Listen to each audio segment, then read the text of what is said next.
என்ன நடக்குது தமிழ்நாட்டுல அப்படின்னு நம்ம எல்லாரும் கேள்வி எழுப்பணும். ஒரு பக்கம் சும்மா வரலடா திமுக காரன் அப்படின்னு சொல்லிட்டு திமுக அமைச்சர்கள் மேடைக்கு மேடை வாய்க்கிழியே பேசுறாங்க. இன்னொரு பக்கம் நம்ம முதலமைச்சர் என்ன நடக்குதுன்னே தெரியாம வைபித் MKS அப்படின்னு ஷோ நடத்திட்டு இருக்காரு.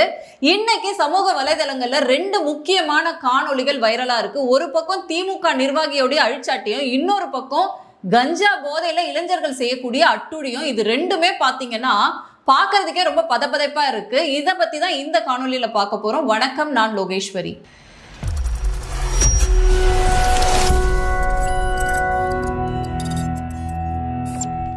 ஒரு சமூகமா நம்ம எப்படி கெட்டு குட்டிச்சவர் ஆயிருக்கோம் அப்படிங்கிறத நம்ம எல்லாம் கண்ணை திறந்து பார்க்கணும். ஏன்னா சும்மா நம்ம நாங்க எந்த பொது பிரச்சனைக்கும் வரமாட்டோம் அப்படின்னு அரசியல் ஒரு சாக்கடை அப்படின்னு ஒதுங்கி நின்னா இன்னைக்கு இங்க நடக்கிறது நாளைக்கு நம்ம வீட்டு குழந்தைங்களுக்கு நடக்கும் அப்படிங்கிறது தான் செய்தியா வச்சுக்கணும். நம்ம என்ன அப்படின்னா, இன்னைக்கு ஒரு வீடியோ பாத்தீங்கன்னா சமூக வலைதளத்துல பயங்கர வைரலா பரவிட்டு இருக்கு. அண்ணாமலை அவர்கள் தொட்டு பல அதிமுக நிர்வாகிகள், பாஜக நிர்வாகிகள், பல பேர் பத்திரிகையாளர்கள் சொல்லிட்டு ஒரு வீடியோ வைரலா பரப்பிட்டு இருக்காங்க. அது என்ன அப்படின்னா,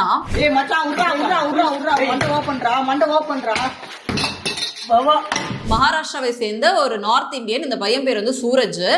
இந்த பையனை திருத்தணி பக்கத்துல ஒரு 2-3 பேர் அருவாளால வெட்டுறாங்க. அருவாளால வெட்டி அதை ரீல்ஸா வேற பதிவு பண்றாங்க. அந்த பையனை துடிக்க துடிக்க ரத்தம் கொட்ட கொட்ட அந்த வீடியோவை பதிவு பண்ணி அந்த வீடியோவை போடுறாங்க. அந்த பையன் துடிக்கிறான், அவனை வெட்டி போடுறாங்க. ஸோ இது எங்க போயிட்டு இருக்கோம்? நம்ம எல்லாம் என்ன நடக்குது? இன்னைக்கு அந்த பையனுக்கு நடந்தது தான் நம்ம வீட்டு குழந்தைங்க நாளைக்கு வெளியில போகுது. நம்ம வீட்லயும் ஆம்பளை பிள்ளைங்க இருக்காங்க, பெண் குழந்தைங்க இருக்காங்க. என்னதான் பண்ணிட்டு இருக்கோம்? எதனால இந்த மாதிரியான கேடுகட்ட வேலைகள்லாம் நடந்துட்டு இருக்கு அப்படின்ற கேள்வியை நம்ம கேட்கணும்.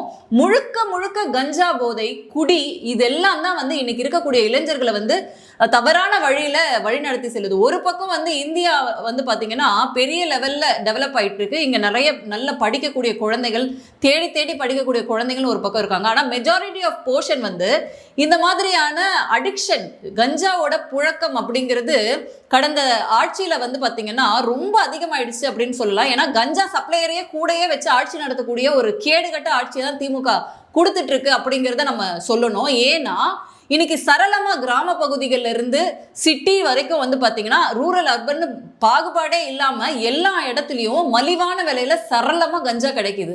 அதோடைய எதிரொலி தான் இன்னைக்கு நடக்கக்கூடிய இந்த மாதிரியான காட்சிகள். இந்த காட்சியை பார்க்கும் பொழுது எவ்வளோ மனவேதனையா இருக்கும். ஆனா பாருங்க, இதை பத்தி திமுக வாயவே திறக்காது. இந்த மாதிரியான நிகழ்வுக்கெல்லாம் யார் காரணம்? யாரை நம்ம குறை சொல்லணும்? சட்டம் ஒழுங்கு என்ன லட்சணத்துல இருக்கு? பொதுவாகவே இந்த மனநிலைமை அப்படிங்கிறது நிறைய பேர்கிட்ட, இளைஞர்கள் கிட்ட நம்ம பார்க்குறோம். என்ன அப்படின்னா, அருவாலை வச்சுட்டு ரீல்ஸ் போடுறது அப்படிங்கிறது ஒரு ஹீரோயிசமா பார்க்குறாங்க. இந்த அடிக்ஷன் ஃபார் சோஷியல் மீடியா அப்படிங்கிறது வேறு விதமா போயிட்டு இருக்கு. ஏன்னா இதே நிகழ்வை ஏற்கனவே ஒரு வாட்டி நம்ம பார்த்திருக்கோம். சுர்ஜித் அப்படிங்கிற இளைஞர் தன் அக்காவை காதலிச்சதுக்காக ஒரு பையனை வெட்டி கொண்டுட்டு அந்த அருவாவை வச்சு ரீல்ஸ் போட்டுட்டு இருந்த சம்பவம், அந்த நிகழ்வு நடந்த பிறகுதான் போலீஸ் போய் அதை விசாரிக்கிறாங்க.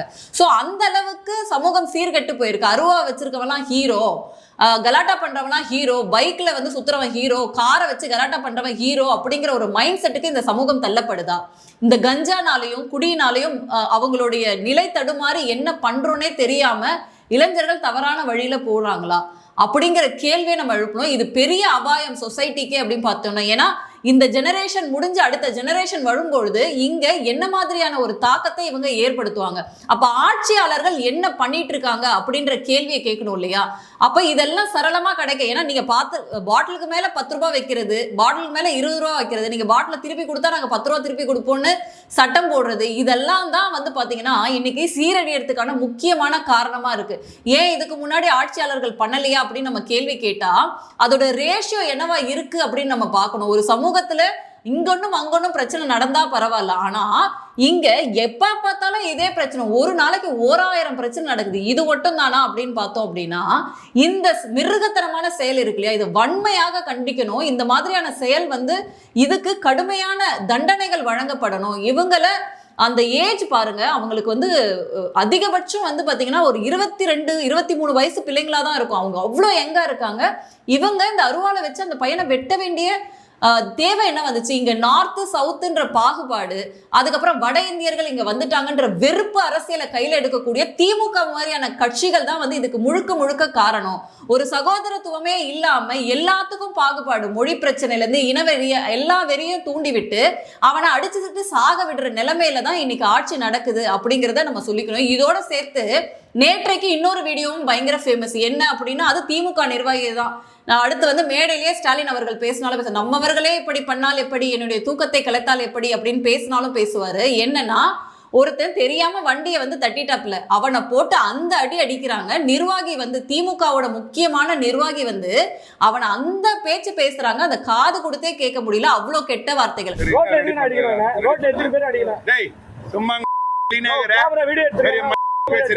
சொல்றது என்னவா அதை பாரு அண்ணம்மா. நீ காசு குடுறா ரெடி பண்றதுக்கு போட அப்படியே நிக்கட்டும்டா. எங்க இருந்து நானே அச்சு போடுவேன். அப்படிதானே பேசுறேன். அதான் நானும் அப்படிதானே பேசுவேன். திருப்பி அடிப்பேன் நான். பெரிய பேசுறேன். வண்டி இடிச்சிட்டு இல்லாம பருப்பு வண்டி நான் இடிக்கவே இல்ல. உங்களுக்கு ஓட்டு போட்ட லட்சணத்துக்கு நீங்க மக்களை இப்படிதான் நடத்துவீங்களா? ஒருவேளை அவன் மேல தப்பே இருந்தாலும் பொறுப்பாளர்கள் எப்படி நடந்துக்கணும்? போலீஸ்க்கு அவன் சொல்லியிருக்கேன் அப்படின்னு சொல்ல போலீஸ் வந்து அதை கையாள போறாங்க. அவனை போட்டு அடிக்க வேண்டியது என்ன தேவை இருக்கு? அவனை போட்டு மிரட்ட வேண்டிய தேவை என்னையா இருக்கு? அப்போ உங்ககிட்ட ஆட்சி கொடுத்தா நீங்க மிரட்டி உருட்டி மக்களை வந்து பணிய வச்சு உங்களுக்கு தேவையானதை நீங்க செஞ்சுப்பீங்க அப்படின்றது சொல்லாம இந்த 4.5 வருஷமா நீங்க சொல்லிட்டு இருக்கீங்க. சோ இந்த ஆட்டத்தை அடக்கக்கூடிய நாட்கள் வெகு தூரத்துல இல்ல.